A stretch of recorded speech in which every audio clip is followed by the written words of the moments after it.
Hello, this is for children of Syria. We know that you have been suffering a lot.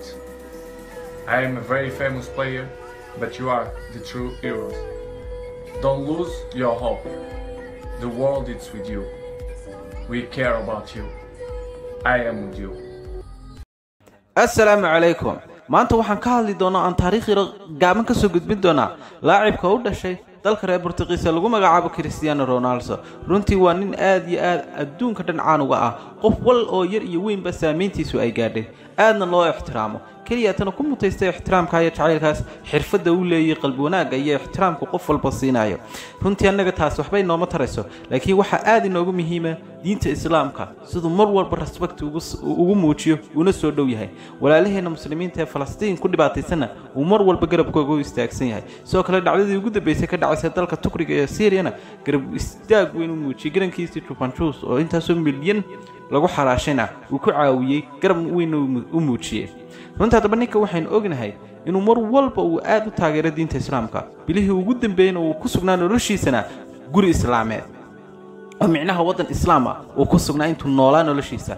hadaba diin dhacdooyinkii raaduu islaamnimada ka soo sameeyay aynu soo xasuusan xilligii Mas'uud Ozil ay saaxiibada ku hayeen kooxda Real Madrid, waxaan ognahay inuu aad u jeclaa dhageysiga Quraanka waliba suuratul Faatiha. sidoo kale Mas'uud Ozil uu xasuusan jiray markuu uu iloobo bisinka qolka labiska kale markuu soo galayo, aadna uu ay saaxiib yihiin ninka feeriyahanka lagu magacaabo Khabiib, kaas mar walba uu adeegsado kelmadda insha Allah, sidoo kalena uu badiyo assalaamu calaykum.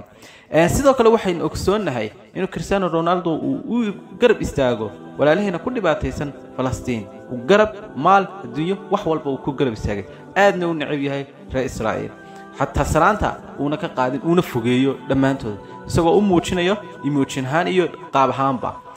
hadaba Cristiano Ronaldo ayaa bilihii ugu dambeeyay waxa uu ku sugnaa koox ka dhisan dalka Sacuudiga oo lagu magacaabo Al Nassr, kooxdaas oo runtii noloshiisa saameyn badan ku yeelatay diinta islaamkana u sii dhaweynaysa, luuqadii Carabigana waajib kaga dhigtay inuu barto. hadaba xalay toole ayay dhacdadii ugu la yaabka badneed uu kaga soo muuqday dalka Sacuudiga, isagoo dhaqankii Sacuudiga halka ku soo bandhigay. runtii bariisa caanka Facebookna barta ku soo dhigay kuna yiri waxa aad iyo mar walba u jeclay in experience iyo khibrad aan ka faa'iido dalalka aan joogo.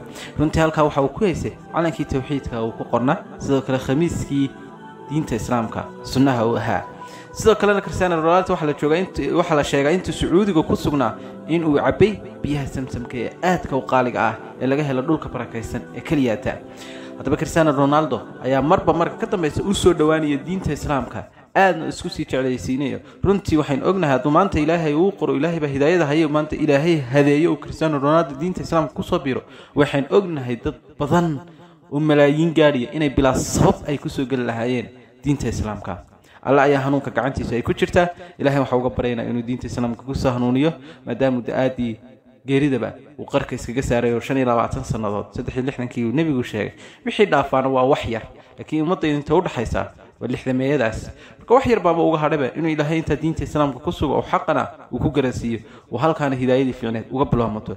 ayaa run ahaantii dadka muslimka oo dhan oo adduunka ku nool ay jecel yihiin, inagoo muslimiinna ay aad u sii jecelahay maadaama uu taageero weyn aynu nahay Ronaldo. inahaas ayaan kaga soo koobi lahaa taariikhda gaaban uu leeyahay laacibka u dhashay dalka reer Boortaqiis Cristiano Ronaldo. wabillahi tawfiiq, wassalaamu calaykum waraxmatullaahi tacaala.